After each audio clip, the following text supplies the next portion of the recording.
استغفار کر کے کہتا ہوں اللہ تعالیٰ مجھے معاف فرماوے.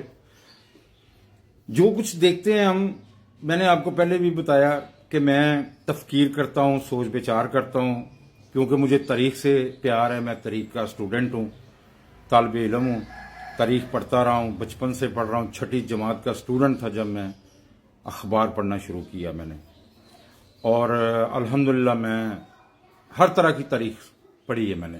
بڑا شکر ہے اللہ کا، چاہے وہ ملک کی صورتحال ہو، چاہے وہ اسلامی تاریخ ہو، چاہے وہ فنکشن ہو، ٹیلی پیتھی ہو، ہپناٹزم ہو، عملیات ہو.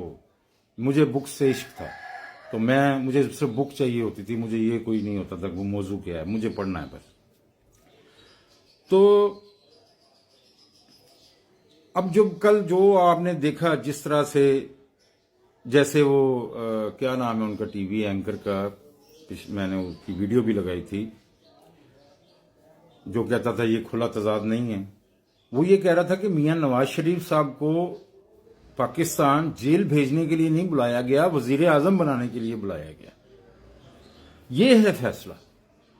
اب جب آپ کو 100% یہ پتا ہے کہ یہ فیصلہ ہے اور اسی کے ساتھ آگے چیزیں چلنی ہیں، تو پھر رکو یار، ذرا سوچو تو صحیح کہ آگے آپ نے کیا کرنا ہے. یار میری بات سنو، دیکھو یہ جس طرح کا ماحول بن رہا ہے نا، اس میں اگر کوئی بندہ مخالفت کر رہا ہے، دیکھیں مخالفت کرنے والے 2-3 طرح کے لوگ ہیں. ایک تو وہ ہیں جن کا مستقبل دوسری سیاسی جماعتوں کے ساتھ ہے، نون لیگ کے ساتھ نہیں ہے. انہیں پتا ہے کہ یہاں ہماری نہ جگہ بنے گی نہ ہمیں رستہ ملے گا. ان کی مجبوری ہے، ان کی سیاسی جدوجہد. میں ایسے بہت سارے دوستوں کو جانتا ہوں جنہوں نے بہت کمال کی سیاسی جدوجہد کی ہے، لیکن اب نکرے لائن ہیں، مجبور ہیں اس وقت. تو وہ جو سیاسی جدوجہد انہوں نے سیاسی پارٹی کے ساتھ کی ہے، اسی میں ان کی عزت ہے. اسی میں وہ کہہ سکتے ہیں جی ہم نے یہاں مارے کھائیں، ہم نے یہ تکلیفیں برداشت کی، یہ کیا. اور اسی پارٹی سے انہیں امید ہے کہ یہ ہمیں کل کو ٹکٹ دے گی، اور انہوں نے صوبائی یا قومی اسمبلی کا الیکشن لڑنا ہے. اس لیے یہ تو مجبوری ہے ان کی. یہ جیتے نہ جیتے ان کی پارٹی، یہ ہر صورت پارٹی کے ساتھ ہی رہیں گے اور ڈیفینڈ کریں گے.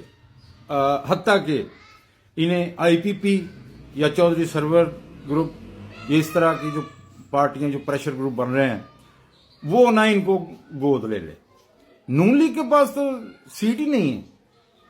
وہ سارے ملک میں اس کے امیدوار موجود ہیں، سارے ملک میں الیکشن لڑا اس نے، اور اس کے بعد جنہوں نے الیکشن لڑا ہے اس کے بعد بھی 2-3-4 لائنیں لگی ہوئی ہیں. اور اب جبکہ سب کو پتا لگ گیا کہ کنگز پارٹی کون ہے، تو اب تو لوگ جا رہے ہیں. تو یہ جو مخالفت کریں گے نا، ان کی مجبوری ہے. یہ بیچاروں کو مطلب کچھ کہنا ہی فضول ہے. یہ کریں گے اور یہ کرتے رہے. آنے والے دنوں میں یہ اسی پارٹی کے ورکروں کے ہیرو ہوں گے. اس میں کیا پرابلم ہے، کرتے رہیں. میں ان کی بات کر رہا ہوں جو میرے جیسے، جن کا کوئی لالچ نہیں ہے اس سیاست میں، یا کوئی خاندانی نہیں ہے کہ ہم نے الیکشن لڑنا ہماری مجبوری ہے، ہم نے اپنے علاقے میں لوگوں کے ساتھ دشمنیاں پالی ہوئی ہیں اور بڑا معاملہ ہے اور ہم نے الیکشن ضرور لڑنا ہے. ہمیں ضرورت نہیں ہے. ہم تو نظریاتی لوگ ہیں. ملک کے لیے کوئی اچھا ہوا تو مسکرا دیے، واہ جی واہ. کیوں ساری زندگی ہم نے یہی کیا. جو ملک کے لیے بہتری ہوئی ہم نے اس کے ساتھ کیا. ضیاء صاحب آئے، ملک کے ساتھ اچھے تھے، جب ہم نے دیکھا وہ سنبھالا، ٹھیک ہے، ہر اچھی بات پہ اپریشیٹ کیا. میاں نواز شریف صاحب آئے، اپریشیٹ کیا. بے نظیر آئی، ہم پردیش میں تھے تب، بے نظیر آئی، ان کو بھی اپریشیٹ کیا. ان کے اوپر بڑی امیدیں تھیں، لیکن یہ اپنے ذاتی اور پتہ نہیں کیا ان کے معاملے تھے، تو یہ اس طرف چلے گئے. ان کے اوپر بات ہوتی رہتی ہے، میرا بات کرنا کوئی ضروری نہیں ہے. اور ویسے بھی میں ذاتیات پہ بات کرنا جو ہے نا، وہ میرا موضوع ہی نہیں ہوتا. میرا موضوع ذرا بڑا ہوتا ہے. تو سر بات یہ ہے کہ جیسا کہ آپ نے دیکھ لیا کہ آنے والا وقت کیسا آ رہا ہے. اب جیسے ایک کڑائی میں پھولے ایسے پھدکتے رہتے ہیں نا، اگر کوئی ایسے پھدکتا بھی رہے گا تو کسی کا کیا بگاڑ لے گا؟ تو کیا اس سے بہتر نہیں ہے کہ ہم اپنے جو ارد گرد کے لوگ ہیں ان کی بھلائی کے لیے مل کر کام کریں؟